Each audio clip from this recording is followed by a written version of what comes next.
কচ্ছপ আর খরগোশ। একদিন একটা কচ্ছপ আর একটা খরগোশের মধ্যে দৌড় প্রতিযোগিতা শুরু হলো। কত পশু পাখিরা সেখানে প্রতিযোগিতা দেখার জন্য জড়ো হলো। বাঁদর বন্দুক চালিয়ে প্রতিযোগিতা আরম্ভ করলো। দুজনেই দৌড় শুরু করলো। খরগোশ তাড়াতাড়ি দৌড়ে কোথায় পৌঁছে গেল, আর বেচারা কচ্ছপ সেই পেছনে রয়ে গেল। আমি তো জিতবো। কচ্ছপ আসার আগে একটু ঘুমিয়ে নি। এই ভেবে ও ঘাসের মধ্যে শুয়ে পড়ল, কিন্তু ওর ঘুম ভাঙল না। এদিকে কচ্ছপ ধীরে সুস্থে চলতে চলতে খরগোশকে পার করে চলে গেল। খরগোশের যখন ঘুম ভাঙল, সে দেখল কচ্ছপ তার আগেই সীমানায় পৌঁছে গেছে। স্থিরতা আর একাগ্রতা তোমাকে বিজয়ী করবেই। চালাক টুপিওয়ালা। একদিন এক টুপিওয়ালা একটা ছোট্ট গ্রামের মধ্যে টুপি বিক্রি করছিল। বিক্রি করতে করতে সে বড় ক্লান্ত হয়ে গেল।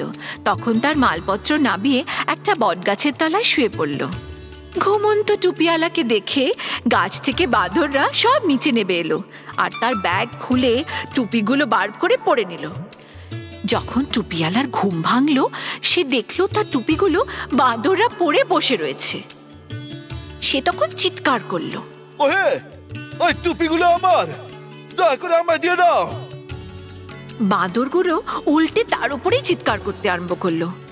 টুপিওয়ালার মাথায় একটা বুদ্ধি খেলল। ও নিজের মাথার টুপি বার করে মাটিতে ছুঁড়ে ফেলে দিল। সেই দেখে সব বাঁদররাও তাদের মাথা থেকে টুপি খুলে নিচে ফেলে দিল। আনন্দের সহিত টুপিওয়ালা সেই সব টুপি তুলে তার ঝোলা বেঁধে নিজের পথে চলে গেল। যে কোনো বিপদ থেকে উদ্ধার করার কোনো না কোনো উপায় সব সময় থাকে। চতুর কাক। চিন্টু বড় চতুর কাক ছিল। একদিন খাবার সন্ধানে সে বাড়ির থেকে বেরোয়। সেদিন ছিল বেজায় গরম। ও ভীষণ তেষ্টা পেয়েছে। কাক চারিদিকে জল খুঁজতে থাকলো, কিন্তু কোথাও পেল না। অবশেষে একটি কলসির মধ্যে অল্প একটু জল দেখতে পেল, কিন্তু জল এত নিচে যে কাকের পক্ষে সেখানে পৌঁছানো সম্ভবই না। ও কিছুক্ষণ চিন্তা করলো। আমার মাথায় খুব ভালো একটা উপায় আছে। এদিক ওদিক থেকে একটা একটা করে পাথর তুলে সে কলসির মধ্যে ফেলতে লাগলো, যতক্ষণ না জলটা ওপরে উঠে আসে। কিছুক্ষণ পর জলটা ওপরে উঠে এলো, আর সে আনন্দ সহকারে জল খেয়ে উড়ে গেল। কখনো হার মানতে নেই। ইঁদুর আর সিংহ। ছোট্ট ইঁদুর মিকি লম্পঝম্প করে এদিক ওদিক খেলে বেড়াচ্ছিল। নিজের ভার না সামলাতে পেরে ও গিয়ে ঘুমন্ত সিংহের ওপর পড়ল। সিংহ মামা রেগে গিয়ে ওকে মুঠোর মধ্যে ধরে নিল আর খেয়ে ফেলার ধমকিও দিল। মিকি বলল, ও খুড়ো, এবারকার মতো আমায় ক্ষমা করো। আমি আর কখনো বিরক্ত করব না। তোমার প্রয়োজনে আমি কাজে আসব। ওই ছোট্ট প্রাণীটার প্রতি মায়াবশত সিংহ মামা ইঁদুরকে ছেড়ে দিল। তারপর হাসতে হাসতে ভাবল, এই ছোট্ট ইঁদুর আমার কি কাজে আসবে। কিছুদিন পরে ছোট্ট ইঁদুরটি দেখল যে সিংহ মামা শিকারীর জালে ধরা পড়েছে। ইঁদুর তক্ষুনি তার ধারালো দাঁত দিয়ে সেই জাল কেটে সিংহ মামার প্রাণ বাঁচালো। একে অপরের সাহায্য করার সময় কেউ ছোট বড় হয় না। কাক হয়ে ময়ূরের ভান। একদা একটা কাক একটা সুন্দর ময়ূরকে দেখতে পেল, আর তখন সেও ময়ূরের মতো সুন্দর হতে চাইছিল। তাই সে কিছু ময়ূরের পাখা কুড়িয়ে নিয়ে এসে তার নিজের গায়ে লাগিয়ে নিল। তাকে দেখতে খুব হাস্যকর লাগছিল, তাই অহংকারী ময়ূররা ওকে দেখে বলল, বোকা কাকটা কি করছে? ও কি সত্যি নিজেকে আমাদের মতো ভাবছে? এই বলে সে চলে গেল। অন্য কাকেরা যারা ওর বন্ধু ছিল তারা ওকে তাচ্ছিল্য করতে লাগলো। কাক বুঝতে পারল যে ও কত বড় বোকামি করেছে। তখন সে বন্ধুদের কাছে গিয়ে বলল, বন্ধুরা, আমায় ক্ষমা করো। আমি তোমাদের বন্ধু হতে চাই। আমি আমার মূর্খতা বুঝতে পেরেছি। আমি কাক রূপেই ভালো আছি।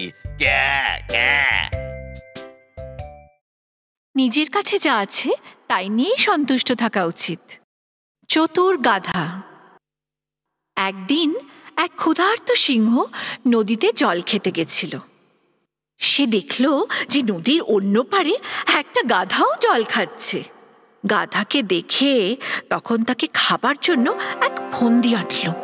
সিংহ মামা বলল, গাধা মহাশয়, নদীর ওই ধারে কি কোনো ঘোড়া আছে? আমি ওদের গান শুনতে চাই। গাধা কিন্তু সিংহের আসল ফন্দিটা ধরতেই পারল না। সে তখন বলল, মহাশয়, যদি বলেন তাহলে আমি গান শোনাতে পারি। চোখ বন্ধ করে গাধা ডাকতে আরম্ভ করলো। সিংহ তখন পেছন থেকে এসে ওকে ধরে ফেলল। কিন্তু গাধা বেশ বুদ্ধিমান ছিল।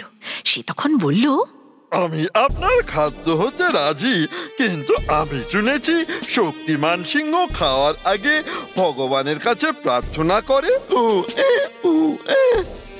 সিংহ নিজেকে সবচেয়ে শক্তিমান বলে মনে করত।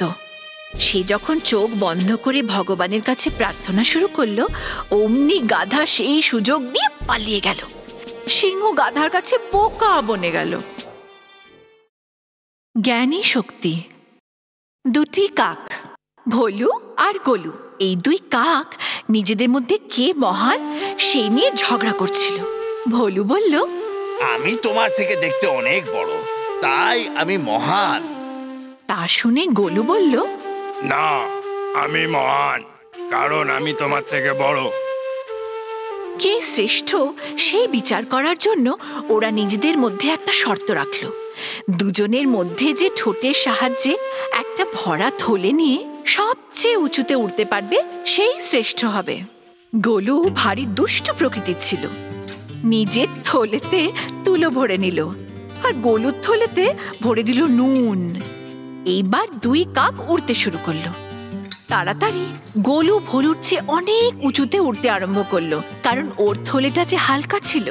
কিন্তু ভোলু বেশি উপরে উঠতে পারছিল না, কারণ ওর থলের ওজনটা অনেক বেশি ছিল। এবার কাকেরা যখন উড়ছে, ঠিক সেই সময় বৃষ্টি শুরু হলো। তাই তুলো জলে ভিজে খুব ভারী হয়ে গেল। আর অন্যদিকে নুনটা গলে গিয়ে ভোলুর থলে হালকা হয়ে গেল। এবার ভোলু কিন্তু গোলুর থেকে অনেক উঁচুতে উঠতে আরম্ভ করলো। এইভাবে ভোলু শর্ত জিতে গেল। অতি চালাকের গলায় দড়ি। দুই ভিক্ষুক। মোহন আর সোহন দুই ভিক্ষুক ছিল।